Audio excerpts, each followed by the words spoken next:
Արդյոք այսօր կարծիքի տաղավարում հյուրընկալել ենք Հայաստանի Հանրապետական կուսակցության երիտասարդական կազմակերպության փոխնախագահ Էդուարդ Օհանյանին։ Բարև ձեզ, Էդուարդ։ Բարև ձեզ, շատ շնորհակալ եմ հրավերի համար։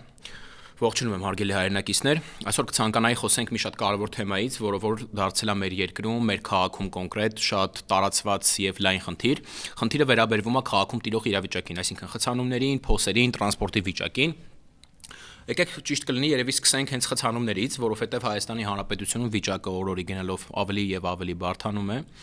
Մարդիկ սովորաբար, եթե օրինակ պլանավորված առաջ կարողանում էին կես ժամվա տարբերությամբ հասնել այնտեղ, որտեղ որ իրենք ուզում են, հիմա դա դարձել է անհնար պլանավորված որևէ տեղ հասնելը, որովհետև խցանումները դարձել են սովորական երևույթ քաղաքում եւ բացի նրանից, որ այդ խցանումները կան, խցանումները շատ վատ վիճակում են գտնվում եւ կարծես թե ոչ մի լուծում չկա դրա հետ կապված եւ երբ որ օրինակ Քաղաքապետարանի նիստերի ժամանակ այդ հարցը քննարկում են, այդ խնդիրը քննարկում են, օրինակ հենց մեկ Ավինյան Տիգրանը իր խոսքի ընթացքում այնպիսի ճառեր է ասում, որ մարդկանց մոտ կարծիք է ստեղծվում, թե կամ խնդիր չկա, կամ այդ խնդիրները շատ կարճ ժամանակահատված հետո լուծում կստանան։ Բայց մենք փաստացի տեսնում ենք, որ այդ խնդիրները չեն ստանում իրենց լուծումները եւ գնալով օր-օրի խորանում են։ Խցանումները հիմա տեսեք կապված են եւ ինչ որ չգիտեմ, մեքենաների հոսքերի հետ եւ սխալ ճանապարհային դասավորվածության հետ, այսինքն մենք հիշում ենք, որ վերջում իբր բարեփոխումներ կատարեցին, գծանշումներ փոխեցին, ինչ որ փողոցներ կողմանի դարձրեցին, դրանով ուզում էին խնդիր լուծել, բայց դրանով խնդիրը չլուծվեց, դրանով խնդիրը միայն ավելի խորացավ, կամ եթե նույնիսկ օրինակ պայմանական տրանսպորտի համար ինչ որ չափով անցանելիությունը բավարար է դարձել, ինչ որ չափով շեշտում են, որովհետև այդ խնդիրը էլի չի լուծվել, ապա մեքենաների համար իսկական փորձություն է դարձել, այսպես ասենք, հա, օրինակ աշխատանքից ժամը երեկոյան 5-6-ին տուն վերադառնալը, եւ ինչպես արդեն շեշտեցի, երբ որ օրինակ քաղաքապետարանի նիստերի ժամանակ խոսում են եւ Ավինյան Տիգրանին հարց են տալիս, բարձրաձայնում են նմանատիպ հարցերը, կամ ինչ որ քմծիծաղով պատասխաններ են տալիս, կամ ինչ որ չգիտեմ, անհեթեթ պատասխաններ են տալիս, որոնց երևի իրենք էլ չեն հավատում, որ այդպիսի ինչ որ եղելություն կա մեր երկրում, հա։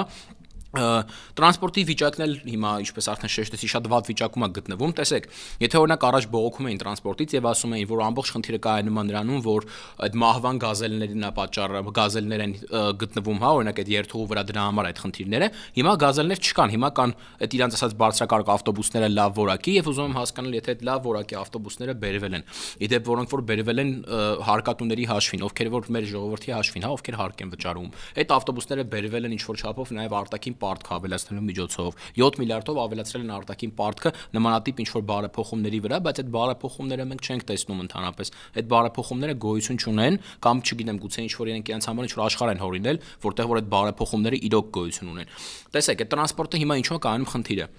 Եթե առաջ պայմանական մարդիկ չէին կարողանում այդ տրանսպորտում տեղավորվեին ու ասում էին, որ տրանսպորտում տեղ չկա, հիմա խնդիրը շատ չի փոխվել։ Հիմա նույն բանն է կատարվում, մարդիկ նույն ձևով տրանսպորտի մեջ իրար շատ մոտ կանգնած, շատ անհարմար դիրքով ու անհարմար վիճակով իրար հետ գնում են տուն եւ այդ տևողությունը մոտավորապես եթե օրինակ 20 րոպե պետքա լիներ, այդ տևողությունը հիմա չգիտեմ, ժամ 20 րոպե, 2 ժամ խցանումների պատճառով հա տևում եւ մինչեւ տրանսպորտ նստելը կա եւս մեկ խնդիր։ Այդ տրանսպորտը պետքա կարողանա գա տեղ հասնի եւ որտեվ նույն խցանումներով գալիս է այդ տրանսպորտը։ Եվ երբ որ մարդիկ օրինակ այդ տրանսպորտը ինչ որ կերպով կարողանում տեղավորվել, նույն տևողությամբ ժամ 20 րոպե, 2 ժամ, չգիտեմ 45 րոպե գնում են տուն, ինչը որ նորմալ չի։ Եվ այդ խնդիրները լուծում ստանալու փոխարեն կրկնում եմ, շարունակում են խորանալ, որովհետեւ այն մարդիկ, ովքեր որ այդ խնդիրներին պետք է լուծում տան, կամ այդ խնդիրներին լուրջ չեն վերաբերվում, կամ այդ խնդիրների լուծումը չունեն, այսինքն չունեն բավականաչափ գիտելիք եւ կրթություն այդ ոլորտում, որպեսզի կարողանան ապահովել այդ ոլորտի զարգացումը, կարողանան ապահովել այդ ոլորտում ինչ որ լուրջ դրական բարեփոխումներ կատարելը։ Եվ խցանումներից զատ եւս մեկ շատ կարեւոր խնդիր, որը որ սկսել է շատ մտահոգել վերջերս վարորդներին, մեր բոլոր վարորդներին, ովքեր որ հիմա մեքենայի ղեկին են, մեքենա են վարում, կհասկանան ինչի մասին է խոսքը։ Քաղաքում փոսերի մասին է խոսքը, որոնք որ օր-օրի գնալով ավելի խորանում են, եւ մարդիկ, ովքեր որ օրինակ այդ փոսերի մեջ ընկնում են, ֆինանսական վնաս են չէ կրում, այսինքն իրաց մեքենան են փչացնում, չգիտեմ, կամ ասենք այդ փոսերն էլ էլի խցանման պատճառ են դառնում, որովհետեւ ասենք այդ փոսերը անցնելու, շրջանցելու համար կամ չգիտեմ, օրինակ այդ փոսերը ընկնելուց հետո երթևեկությունը դանդաղում է եւ խափանվում է ընդհանուր առմամբ։ Հիմա այդ փոսերը իբր երբ որ իրանք 18 թվականին եկան, ասացին, որ ասֆալտը անելու ենք, չգիտեմ, ասֆալտապետություն էին ուզում սարքեին եւ այդ ասֆալտապետությունը, որի մասին իրենք այսպես ասենք, երազում էին, փաստացի նույնիսկ այդ հարցում իրենք ձախողվեցին, որովհետեւ եթե ճիշտ եմ տիրապետում տվյալներին, եթե ճիշտ եմ հիշում, 8-ից 9 միլիարդ դրամ մոտավորապես կարելի ասել հոդս է ցնդել, որովհետեւ այդ մարդիկ ծախսվել է գումարները, օրինակ այդ ճանապարհաշինության վրա, ասֆալտը կառուցելու, նորոգելու վրա, բայց փաստացի մենք տեսնում ենք, որ այդ նույն փոսերը կան, այդ նույն փոսերը ոչ միտեղ չեն կորել եւ մարդկանց սկսում է հուզել այդ հարցը, հասկանալ թե այդ փողերը, այդ գումարները, այսինքն նույն հարկատուների հաշվին, որոնք որ ծախսվում են, ուր են կորում այդ գումարները։ Երբ որ իրենց օրինակ չգիտեմ, ինչ որ հարց է տալիս, իրենք սկսում են խոսալ կոռուպցիայից, սկսում են խոսալ նախկիններից, ասել տեսեք, նախկինների ժամանակ այս ինչը չէին անում, այն ինչը չէին անում, հիմա մենք դա անում ենք։ Այսինքն ուզում եմ հասկանալ ինչ եք դուք անում։ Եթե 8-9 միլիարդ դրամ փող է կորում, ծախսվում է ինչ որ մոտ ճանապարհաշինական աշխատանքների վրա, ուր է կորում այդ գումարը, ինչի չի հասնում նպատակին։ Ասում են այս տարի մենք շատ ենք աղ ձմռանը օգտագործել, դրա համար ասֆալտը գտնվում է այդ վիճակում։ Եթե իրանք չեն տիրապետում, ես կարող եմ իրենց, չգիտեմ, ինչ որ հուշում տալ, այսպես ասենք, որ այլ երկրներում, երբ որ օրինակ ասֆալտ են անում, ասֆալտը նման որակի եւ նման մակարդակի չի լինում։ Դա մեկ, երկրորդ։ Սկսում են անել, օրինակ, չգիտեմ, ասֆալտա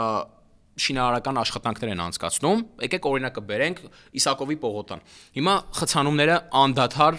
շատ են, որովհետև օրինակ ամբողջ Իսակովի պողոտան փակել են, ասֆալտ են փորձում, չգիտեմ, անել, այդ ասֆալտն էլ դեռ անհայտ է ինչի համար են ուզում անեն, երևի ինչ որ մեկին ուզում են իրենց ասֆալտով զարմացնեն օդանավակայանից գալուց, որ ցույց տան, թե տեսեք ինչ լավ ճանապարհներ ենք մենք կառուցել, եւ ինչու այս ամենի մասին խոսեցի, որովհետև երբ որ իրանք օրինակ խոսում են կոռուպցիայից, խոսում են դրա մասին, թե որտեղ այդ գումարները կորել, թալան եւ այլն, եթե թալան չի, սա բա ինչ է, երբ որ այդ գումարը կորում է ու ոչ մեկ տեղակ չի այդ գումարները ուր է կորել ու որպես պատճառաբանություն բերում են, որ շատ ենք օգտագործել այս ձմռանը, դրա համար էլ այդ խնդիրը ունենք։ Իրականում քաղաքի հետ կապված խնդիրները շատ կարելի է շարունակել, որովհետև այդ խնդիրները օր-օրի շարունակում են զարգանալ եւ ավելի շատանում են, բայց մենք ունենք նաեւ շատ ավելի կարևոր խնդիր, որը որ նոր թափ է շարունակել առնել, դա քաղբանտարկյալների խնդիրն է։ Մենք բոլորս գիտենք, որ իրենց մշտական ելույթների ու հայտարարությունների ժամանակ իրենք ասում էին, որ մենք ժողովրդավար պետություն ենք, ժողովրդավարության բաստիոն ենք, այստեղ մարդկանց խոսքը չպետք է ճնշված լինի եւ այլն։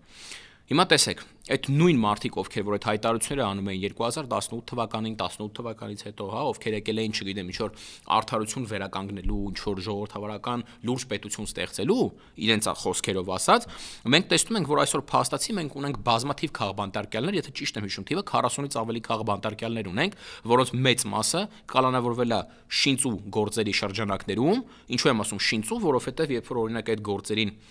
ներկա ենք լինում օրինակ այդ դատական նիստերին, այդ լսումներին ներկա ենք լինում, մեր շատ ընկերներին էլ օրինակ կալանավորել են, մենք այդ նիստերին ներկա ենք գտնվել։ Մենք լսում ենք օրինակ մեղադրող կողմին եւ մեղադրող կողմը փաստացի չունի ինչ որ բավարար հիմքեր, այսինքն մեծ հաշվով իրենք ներկայացնում են պայմանական ինչ որ 6-7 տարի առաջ տեղի ունեցած գործեր, քրեական, որտեղ չկա ոչ բավարար հիմքեր, ոչ բավարար ապացույցներ, ուղղակի այդ մարդկանց կալանավորում են, 2-3 ամիս պահում են կալանքի տակ կամ գուցե նաեւ ավել են պահում։ Այդ ընթացքում այդ մարդկանց առողջական վիճակն է վատանում, այդ ընթացքում այդ մարդիկ ունենում են բազմաթիվ նաեւ ինչ ոչ հոգեբանական խնդիրներ, բայց իրենց այդ ամեն ինչը չի հետաքրքրում, իրենք այդ ամենը կազմակերպում են անում են, որովհետեւ երևի ինչ որ չգիտեմ, ինչ որ հրահանգներ ունեն եւ սրա մասին հստակ կարող ենք ասել այս ամենից ենթադրելով, որ ներկայիս իշխանությունները ունեն հստակ վախեր։ Իրենք վախենում են իրենց աթոռի համար, իրենք վախենում են իրենց իշխանության համար եւ իրենց միակ նպատակը հենց այդ իշխանությունը պահելն է։ Եվ այդ մարդկանց կալանավորելով, մարդկանց խոսքը սահմանափակելով, մարդկանց ճնշելով եւ այլն, փորձում են մարդկանց ուղղակի լրացնել,